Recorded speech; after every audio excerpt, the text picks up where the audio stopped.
que avanzan los días, se va acercando y se va estrechando el momento para José Luis Rodríguez Zapatero.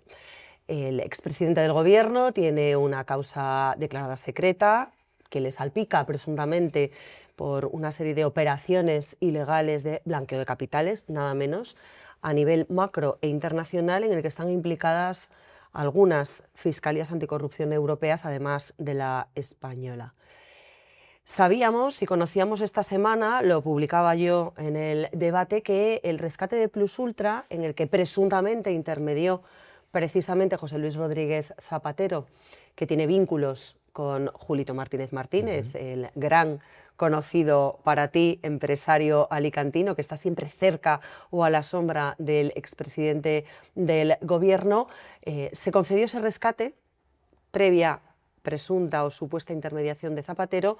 sin entrar en la valoración de las cuentas internas de la compañía y, por lo tanto, del estudio de viabilidad que se reclamaba a todas aquellas empresas que optaban a ayudas públicas para salir de la pandemia o sobrevivir a ella. Lo que hemos conocido a través de un ex alto cargo del exdirector de operaciones de la SEPI es que esa ayuda se inyectó basándose única y exclusivamente en informes de auditoría externa que, por lo tanto, no entraron en el pormenor, en el detalle de una contabilidad que dieron por cierta y que tampoco comprobó la Sociedad Estatal de Participaciones Industriales, la SEPI, lo cual agranda todavía más el escándalo de cómo se gestionaron los fondos públicos por parte de este Gobierno para algunos de sus amigos o allegados en plena pandemia, mientras morían miles de españoles a diario. Lo que es evidente es que cuando conozcamos los pormenores, los detalles de toda esta causa secreta en la que está inmerso José Luis Rodríguez Zapatero,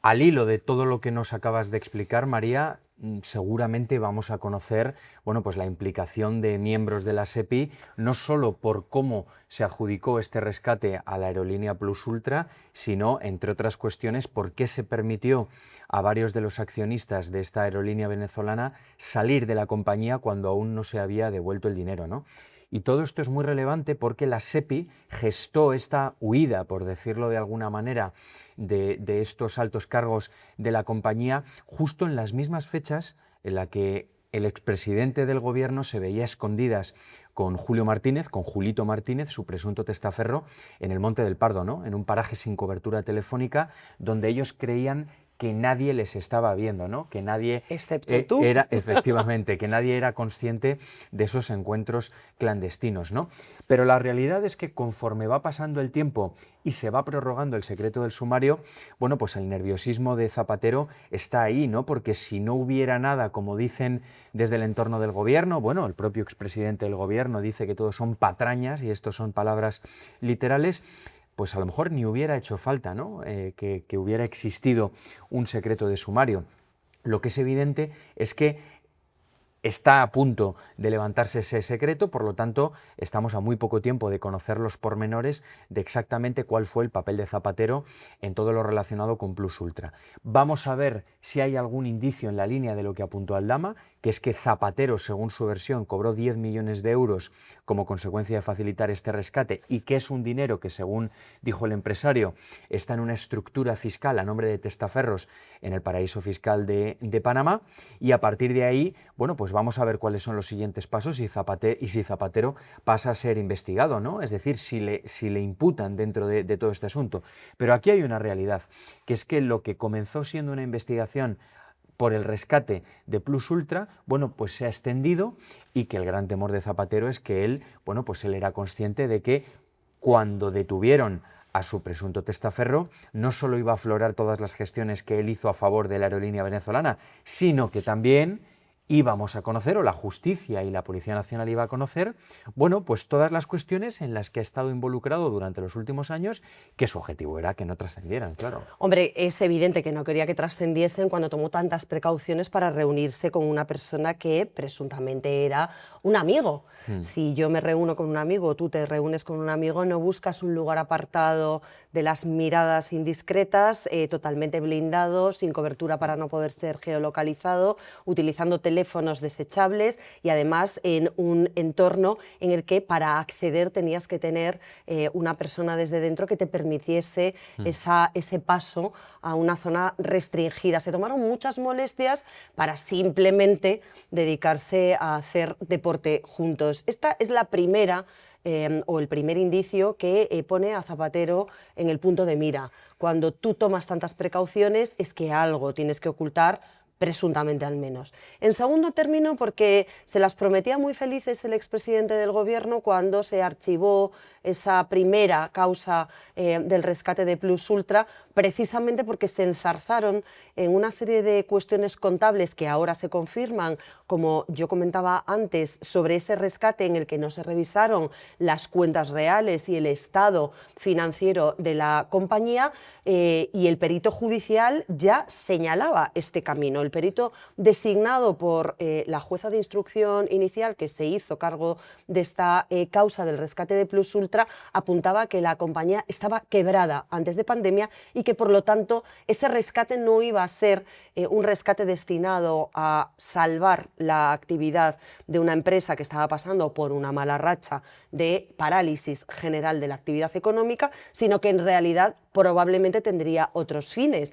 Esto es lo que apunta esta segunda investigación, que está declarada secreta, cuyo secreto se levantará a lo largo de esta semana, que nos dará todos los detalles de las diligencias que se han ordenado por parte de la Audiencia Nacional para esclarecer muchos de los hechos, de las evidencias y de los indicios que están sobre la mesa en las investigaciones periodísticas que hemos llevado a cabo en el debate. Y sobre todo hay un punto clave, en mi opinión, que es el que debería preocupar al expresidente del Gobierno, que es efectivamente esa cantidad de dinero, de comisiones o de presuntas mordidas que recibió como favor, si es que fue así, a cambio de su papel de intermediario. Sabemos que se tomó algunas molestias en otro tipo de gestiones, por ejemplo en Venezuela, pero lo que está por determinar ahora es si además contribuyó con su presencia, con su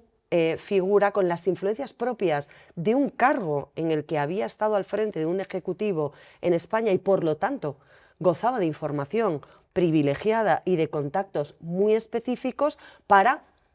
darle un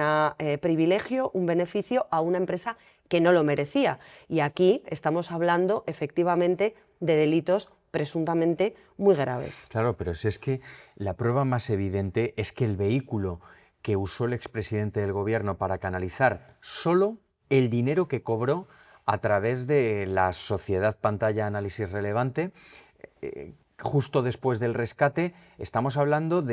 sí, de una mercantil, de una sociedad de capital, pero sin ningún tipo de estructura empresarial. No tiene empleados, el único cliente es Zapatero y los únicos proveedores son, en este caso, las hijas del expresidente del Gobierno. Es decir, cuando Zapatero nos vendió en la Comisión de Investigación del Senado que él hacía informes orales, que era un asesoramiento, pero sin embargo no fue capaz de acreditar absolutamente en qué consistió su labor. O pues, no en fin, quiso hacerlo. o no quiso. Bueno, él en un momento dado los senadores le dijeron, bueno, oiga, si usted no tiene nada que ocultar, enséñenos los informes, ¿no? Y de alguna manera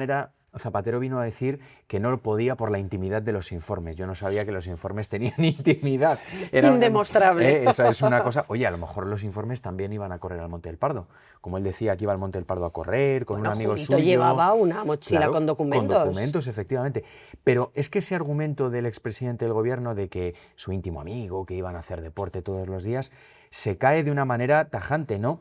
Desde que estalló todo esto y desde que la policía detuvo a su presunto testaferro, no ha vuelto a hablar con él, ni por teléfono directamente, ni a través de terceras personas. Por lo tanto, si tan amigos eran, ¿por qué dejan de hablar con él a raíz de que lo arrestaran, ¿no? Y luego, si iban a hacer deporte, ¿cómo es que Zapatero no ha vuelto ni al Pardo ni a ningún otro sitio a correr? Ni con mocasines, desde diciembre, ni con mocasines, ni sin ellos. Ni con chanclas, Oye, ni con tacones. Quizás por eso, y ahí sí se produjeron las llamadas que esta parte de la trama niega, las que señalaba Aldama para que no tirase del hilo, no tirase de la manta, esas llamadas que recibió del Gabinete de Presidencia de Moncloa y que tú revelabas en el debate, precisamente para poner el foco en cómo aquellos que negaban conocer a Aldama o siquiera saber cómo era su cara o haberlo visto en su vida, resulta que se tomaron muchas molestias justo después de las primeras detenciones para evitar que cooperase con la justicia y facilitase pruebas. Efectivamente, Aldama lo que dijo es que habían intentado de alguna manera silenciarle, que la persona que lo había hecho había sido el ministro de Presidencia y Justicia, Félix Bolaños, llamando a su portavoz, al periodista Ramón Bermejo, bueno, para evitar que tirara de la manta, ¿no? Eso lo dijo Aldama hace varios meses. Nosotros hemos podido indagar en todo esto y hemos podido acreditar que en efecto hubo una serie de llamadas no solo con el Palacio de la Moncloa, sino también con el PSOE, con la sede central del Partido Socialista en la calle Ferraz, y con el Congreso de los Diputados, con el Grupo Socialista en el Congreso. Estamos hablando de casi 50 llamadas telefónicas. Todos estos contactos se produjeron justo antes de que el empresario sellara su pacto con la Fiscalía Anticorrupción para contribuir a facilitar documentación, para de alguna manera, bueno, pues desintegrar la organización criminal, ¿no? y aportar las pruebas que han servido, entre otras cuestiones, durante la celebración del juicio que hemos vivido durante las últimas semanas en el Tribunal Supremo, ¿no? Vamos a ver entonces qué es lo que acaba haciendo Bolaños, si sigue adelante con esas acciones legales que había anunciado en contra de Aldama o no. Pero lo que es evidente es que después de que Aldama bueno, pues le intentaran amedrentar con 3 tiros en uno de sus vehículos, después de que Aldama hubiera 2 personas que se presentaran en prisión, que no hubo ningún rastro de estas visitas y que de alguna manera tuvieron una conversación con él para evitar que tirara de la manta, y ahora con estas casi 50 llamadas telefónicas, esto lo que acredita es que hubo un interés más que evidente desde Presidencia del Gobierno para silenciar a Aldama. Claro, todo esto contrasta con lo que tú decías, María. Aldama no se lo inventaba todo, no era una inventada, según Pedro Sánchez. Entonces, ¿esto? ¿Por qué se intentaba contactar con él? Para que no contara los episodios de corrupción que han motivado que Ábalos esté en la cárcel, que Cerdán pasara por prisión provisional y esté imputado por delitos de corrupción gravísimos, y que cada vez que conozcamos más episodios de corrupción, entre otras personas, de Begoña Gómez, la mujer del presidente del Gobierno. De su hermano, que está a punto de sentarse en el banquillo, y de altos cargos o exaltos cargos ya de los ministerios de Hacienda, del papel de transición ecológica, de economía, de tantos ministerios que se encuentran ahora mismo bajo sospecha, por no hablar de esa presunta financiación irregular del Partido Socialista, en la que también, y sorpresivamente, incidía Koldo durante su declaración al reconocer que las chistorras, los billetes de 500 euros, procedían de la sede central de los socialistas en Ferraz. Veremos cómo evolucionan en los próximos días las causas que están abiertas, porque son muchas, son múltiples, y a medida que se vayan levantando los secretos de sumario iremos conociendo más detalles de esos que trataba de ocultar Moncloa. No te olvides del número 3 de María Jesús Montero, de José Antonio Marcos San Juan, al que la policía le encontró fajos de billetes entre los libros, en la barbacoa de su casa, hasta en el baño, y por supuesto el expresidente del Gobierno, José Luis Rodríguez Zapatero, que está al borde de la imputación judicial.